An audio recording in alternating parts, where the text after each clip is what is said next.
अरे रवि भाई देखो, हमारा गाड़ी खराब हो गया है। अब क्या करें, रात भी हो चुका है और अजीब अजीब आवाज आ रहा है। मुझे तो बहुत डर लग रहा है। अरे रोहन, मैं हूं ना। तुम डर क्यों रहे हो? यहाँ कोई नहीं है, बस गाड़ी ठीक हो जाएगा, फिर यहाँ से हम चले जाएंगे। रवि के इतने बोलते ही अचानक रोहन के पीछे एक खतरनाक चुड़ैल रवि और रोहन को हमला कर देता है। फिर रोहन अपने बिस्तर से अचानक उठता है और बोलता है, हे भगवान, मैंने बहुत बुरा सपना देखा। ऐसा लगा कि वह हमको मार ही डाला।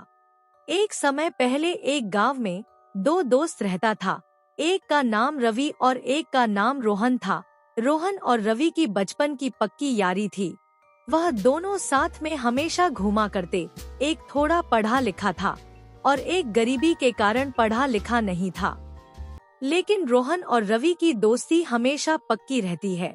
रवि एक कंपनी का मैनेजर रहता है। वह सुबह अपने काम पर चले जाता और शाम को अपने ड्यूटी से छूटने के बाद फिर अपने घर चले आता। इधर रोहन भी अपने खेती के काम में बिजी रहता। रवि और रोहन अपने अपने काम से जब आता तो वह शाम को दोनों एक जगह पर रोज मिला करता और दोनों इस तरह से बातें करता। रवि अपनी जो काम करता था उसके बारे में बताता और रोहन अपने काम करता उसके बारे में बताया करता। फिर रवि अपने दोस्त से कहता है, अरे रोहन दोस्त, तुम खेती क्यों नहीं छोड़ देते हो?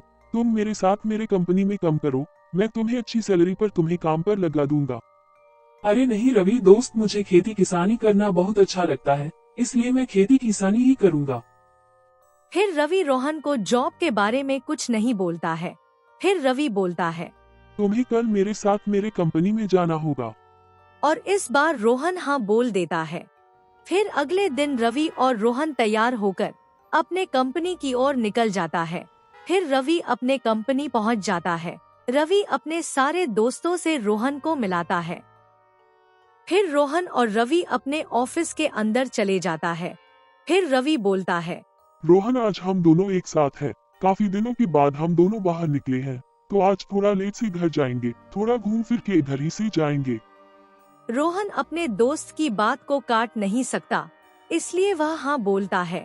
फिर रवि का छुट्टी होने के बाद वह गाड़ी में दोनों जंगल घूमने निकल जाते हैं। फिर दोनों को घूमते घूमते काफी लेट हो जाता है। काफी ज्यादा शाम हो जाता है और घर जाने के लिए लेट होता है। फिर रोहन बोलता है, अरे रवि दोस्त, काफी शाम हो गया है और रात भी होने वाला है, हमें घर की ओर चले जाना चाहिए, चलो घर की ओर चलते हैं। फिर रवि बोलता है, अरे चले जाएंगे रोहन, काफी दिन बाद घूमने के लिए मिला है, तो थोड़ा घूम लेते हैं, बस अब थोड़ी देर बाद निकल जाएंगे। फिर रवि के इतना बोलते ही उनका गाड़ी अचानक खराब हो जाता है और वहीं पर गाड़ी रुक जाता है। फिर रोहन बोलता है, देखा रवि, मैंने कहा था ना, हमें घर की ओर चले जाना चाहिए, और तब तो गाड़ी भी खराब हो गया। अरे रोहन, बस चले जाएंगे ही, गाड़ी जल्दी ठीक हो जाए तो। फिर रोहन बोलता है, रवि, मैंने ये सपना पहले देखा है, हमारा गाड़ी खराब हो जाएगा और हम पर कोई हमला करने वाला है। रवि बोलता है, अरे रोहन, तुमने मुझे पहले बताया क्यों नहीं? अगर बताया होता तो हम इस रास्ते से नहीं आते। तभी उन दोनों के सामने वह चुड़ैल आ जाती है और उन पर हमला करने लगता है और जोर जोर से हंसने लगती है और एक ही बात बोलती है कि मैं तुम्हें नहीं छोड़ूंगी, मैं तुम्हें खा जाऊंगी।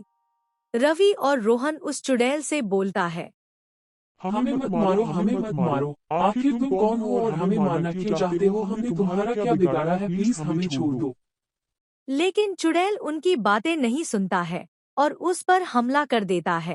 लेकिन रोहन वहीं पर बेहोश हो जाता है और रवि को चुड़ैल उठाकर ले जाता है। जब रोहन को होश आता है तो वहाँ हॉस्पिटल में रहता है और जोर जोर से चिल्लाता है, रवि कहाँ है, रवि कहाँ है।